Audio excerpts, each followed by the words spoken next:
여러분 반갑습니다. 이번 시간부터는 독도 바닷속을 한번 들여다볼까 합니다.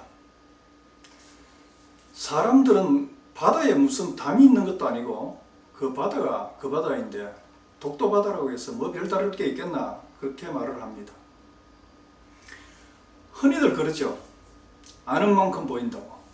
그렇습니다. 독도 바닷속을 자세히 이렇게 들여다보면 분명 독도만의 얼굴과 이야기가 무수히 존재하고 있습니다. 특히 독도는 남쪽에서 올라오는 따뜻한 대만 한류와 북쪽 동해에서 내려오는 차가운 북한 한류가 서로 이렇게 만나는 수역으로 해수 순환에 있어서 변동이 가장 큰 해역 중 하나입니다. 동해상에 있어 대한해역을 통과해서 북상하는 난류는 북쪽에서 남하하는 한류와 마주치면서 울릉도 독도 방향으로 이렇게 선회해 돌아갑니다.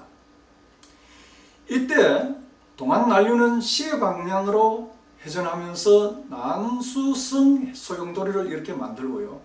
때로는 이게 독도 동쪽으로 가가지고 시계 반대 방향으로 돌아가지고 독도 냉수성 소용돌이를 만들기도 합니다. 이런 극적인 난류와 한류의 충돌로 독도 주변은 겨울철 수온이 약 10도 내외, 여름철은 25도 정도가 됨으로 해서 독도 인근이 다양한 생물성을 형성한다는 것이 이미 정설로 알려져 있습니다. 우선 이번 시간 독도 주변의 해조류를 한번 살펴보면요. 2018년 현재 약 250여 종의 해조류가 독도 주변에 서식하는 것으로 나타나고 있습니다. 이들 해조류를 종류별로 살펴보면 녹조류가 약 26종류, 갈조류가 67종류, 홍조류가 160종 정도가 됩니다. 이들 해조류는 수온이 올라가는 여름철에는 파래류라든가 갈파래류와 같은 이런 녹조류가 왕성하게 번성을 하고요. 수온이 떨어지는 겨울철이면 김이나 긴파래 등 홍조류가 무성하게 자랍니다.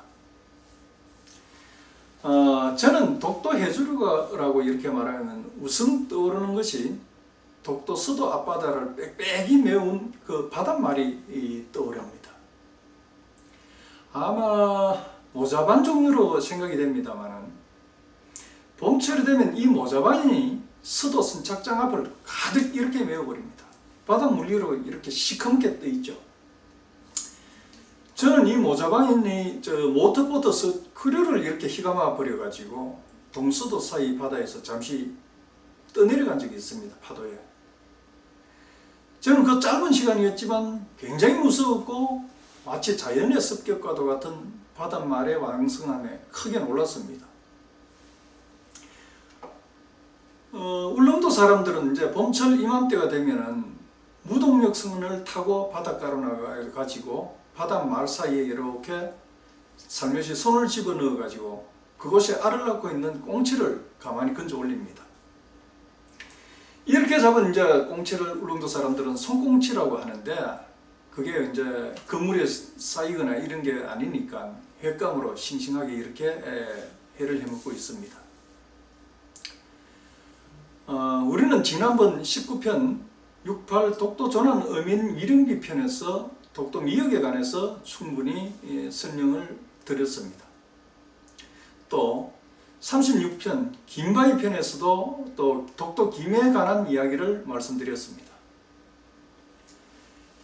실로 독도에는 우리가 흔하게 식용할 수 있는 대표적인 해조류가 바로 이들 미역과 김일 것입니다. 오늘 그 설명은 생략하기로 하고요.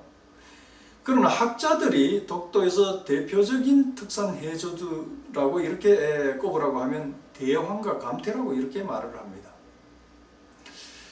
저는 솔직히 아직도 대황과 감태를 잘 구분하지는 못하는데요. 그만큼 모양이 비슷한 갈조류입니다. 두 개는.